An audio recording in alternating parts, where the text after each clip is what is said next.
Hi మావా! Welcome to tech decode. So, previous వీడియోలో return statement వరకు చూసాం కదా! సో, ఈ వీడియోలో రిమైనింగ్ కాన్సెప్ట్స్ చూద్దాం. మనకి ఫంక్షన్స్‌లో యూజర్ డిఫైన్డ్ ఫంక్షన్స్ ఉంటాయి. అండ్ ఆల్సో కొన్ని బిల్ట్ ఇన్ ఫంక్షన్స్ కూడా ఉంటాయి. అవి ఒకసారి క్లియర్‌గా చూద్దాం. మనకి print and also length, type, sum. So, వీటన్నీ ఏంటంటే లైక్ బిల్ట్ ఇన్ ఫంక్షన్స్ అనమాట. సో, యూజర్ డిఫైన్డ్ ఫంక్షన్ అంటే ఏంటంటే మనం ఇప్పుడు చేసాం కదా! సో, యాడ్ అని. సో, ఇది user defined function. And also ఇప్పుడు ఇక్కడ సబ్ అని ఇచ్చాం అనుకో. సో, అది యూజర్ డిఫైన్డ్ ఫంక్షన్. సో, మనం సొంతంగా ఇచ్చుకునేవి user defined functions. And also built in functions అంటే ఏంటంటే, నువ్వు ఒకసారి గూగుల్‌లోకెళ్ళి బిల్ట్ ఇన్ ఫంక్షన్స్ అని కొట్టావంటే నీకు చాలా క్లియర్‌గా మనకి డాక్యుమెంటేషన్ అనేది క్లియర్‌గా ఉంటది. సో, సపోజ్ ఇక్కడ పైథాన్ బిల్ట్ ఇన్ ఫంక్షన్స్ అని కొట్టావనుకో, బిల్ట్ ఇన్ ఫంక్షన్స్. సో, నీకు లిస్ట్ ఆఫ్ ఫంక్షన్స్ అన్నీ వస్తాయన్నమాట డాక్యుమెంటేషన్‌లో. సో, అదిగో like add, all, next, any. So, ఇవన్నీ ఏంటంటే బిల్ట్ ఇన్ ఫంక్షన్స్ అనమాట. సో, మనం నార్మల్ క్యాజువల్‌గా ఇచ్చుకునేవి ఏంటంటే యూజర్ డిఫైన్డ్ ఫంక్షన్స్ అనమాట.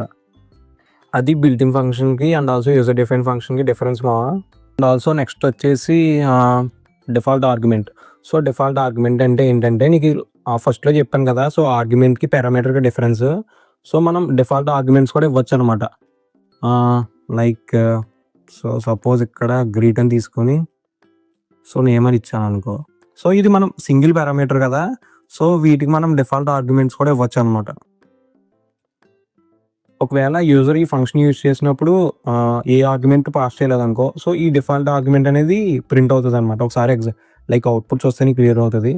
సపోజ్ నేను ఇక్కడ డిఫాల్ట్‌గా కుమార్ అని ఇచ్చాననుకో, లైక్ సో, ఇది డిఫాల్ట్ తీసుకుందాం మనం. సో, ప్రింట్ కింద ఒక టెక్స్ట్ ఇద్దాం. Like hello. సో, కామా అయినా ఇవ్వచ్చు, ప్లస్ అయినా ఇవ్వచ్చు అనమాట. సో, ఇందాక కామా ఇచ్చాం కదా! ఇప్పుడు ప్లస్ ఇద్దాం. So, name. సో, ఇక్కడ ప్రింట్ చేద్దాం ఒకసారి.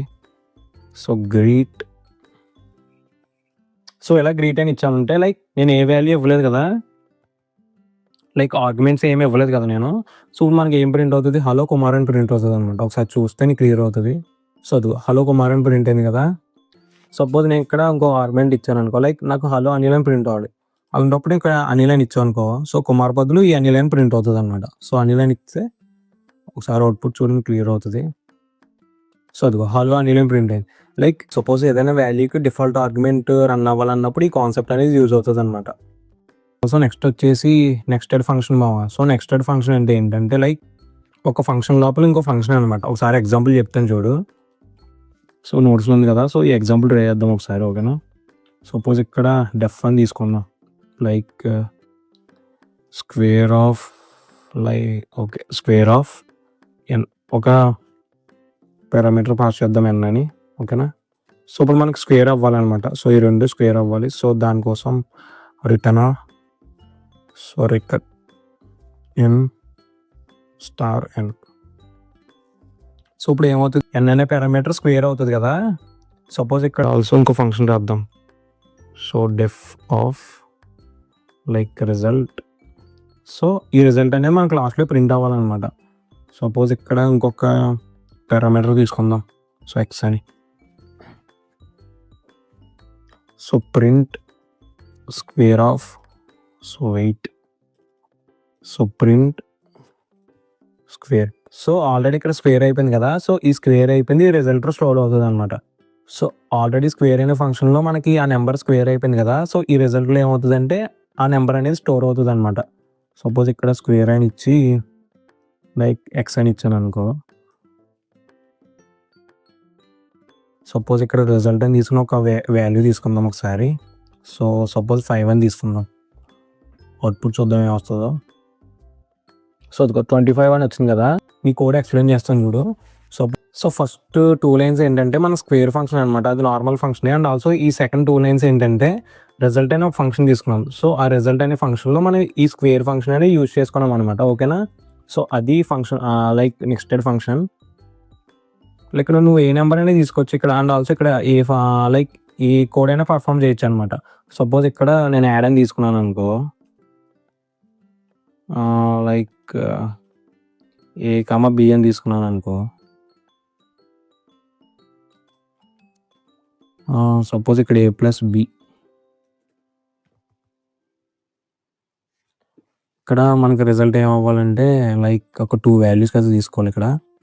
సో ఎక్స్ కామా వై ఇక్కడ యాడ్ తీసుకుందాం ఒకసారి. తీసుకొని ఎక్స్ కామా వై ఇక్కడ లైక్ రిజల్ట్లో 2 వాల్యూస్ తీసుకుందాం. సో ఇప్పుడు మనకు 11 అని ప్రింట్ అవుతుంది చూడండి మనకి.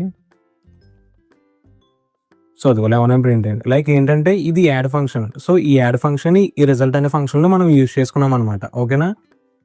సో అది నెక్స్టెడ్ ఫంక్షన్. ఓకేనా. నెక్స్ట్ వచ్చేసి స్కోప్ మావా. సో స్కోప్ అంటే ఏంటంటే మనం ఇచ్చే వేరియబుల్ అనేది ఎక్కడ యూజ్ అవుతుందో చెప్పేది అనమాట.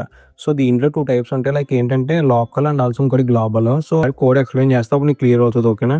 సపోజ్ ఇక్కడ సో లోకల్ అంటే ఏంటంటే లైక్ నువ్వు ఇచ్చిన వేరియబుల్ అనేది ఆ సెట్ అండ్ బ్లాక్లోనే యూజ్ అవుతుంది అనమాట. సో గ్లోబల్ అంటే ఏంటంటే నువ్వు ఇచ్చే లైక్ ఆ వేరియబుల్ అనేది ఎంటైర్ కోడ్ యూజ్ చేసుకోవచ్చు మనం. సో ఒకసారి ఎగ్జాంపుల్ చెప్తాను చూడు.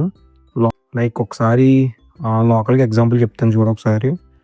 సపోజ్ ఇక్కడ లైక్ షో అని తీసుకున్నాను అనుకో. ఇక్కడ వేరియబుల్ తీసుకుందాం మనం ఒకసారి. Like X is equal to 5 అని. సో ప్రింట్ వై ఇక్కడ షో అని ఇచ్చామంటే లైక్ ఆ సెట్ బ్లాక్ ఆఫ్ కోడ్ అనేది రన్ అవుతుంది కదా. లైక్ 5 అని ప్రింట్ అవుతుంది చూడు. వై ఓకే ఎక్స్ అని ఇచ్చామా. ఓకే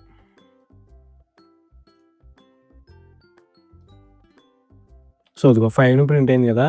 ఈక్వల్ టు 5 అని ఒక సెట్ ఆఫ్ బ్లాక్లు ఇచ్చాం కదా. సో దీన్నే మనం లోకల్ స్కోప్ అంటాం అనమాట.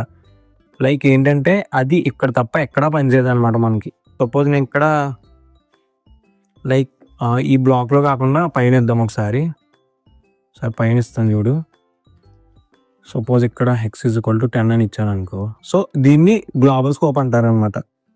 సపోజ్ ఇక్కడ ప్రింట్ ఎక్స్. సో ఇప్పుడు ఏమవుతుంది మనకి ఇక్కడ ఎక్స్ అని ఇద్దాం ఒకసారి. 2 టైమ్స్ మనకి 10 అని ప్రింట్ అవుతుంది చూడే. సో అదిగో 2 టైమ్స్ 10 అని ప్రింట్ అయింది. లైక్ ఏంటంటే ఈ 10 అనేది ఈ ఫంక్షన్లో యూజ్ చేసుకోండి. అండ్ ఆల్సో మనం కింద ఇచ్చిన అలా లోకల్ స్కోప్ అనేది ఆ సెట్ అయిన బ్లాక్లోనే యూజ్ అవుతుంది. సో గ్లోబల్ స్కోప్ అంటే ఏంటంటే నువ్వు ఇచ్చిన లైక్ ఆ ప్రతి దాంట్లో యూజ్ అవుతుంది అనమాట. లైక్ సపోజ్ ఎలా ఫంక్షన్ యూజ్ చేసినప్పుడు అలా గ్లోబల్ స్కోప్ ఒకటి ఇచ్చి లోపల ఇంకొకటి ఎక్స్ ఈజ్ ఈక్వల్ టు 5 అని ఇచ్చామనుకో. So like X is equal to 5 అనేది తీసుకుంటుంది అనమాట. సో అది ఎక్స్ ఈజ్ ఈక్వల్ టు 5 తీసుకుంది. సో అది స్కోప్ వేరియబుల్కి లోకల్ వేరియబుల్కి డిఫరెన్స్ మావా.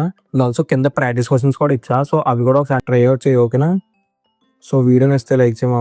అండ్ ఇంకా సబ్స్క్రైబ్ చేసుకోకపోతే సబ్స్క్రైబ్ చేసుకో. నెక్స్ట్ వీడియోలో కలుద్దాం. ఉంటాం మరి.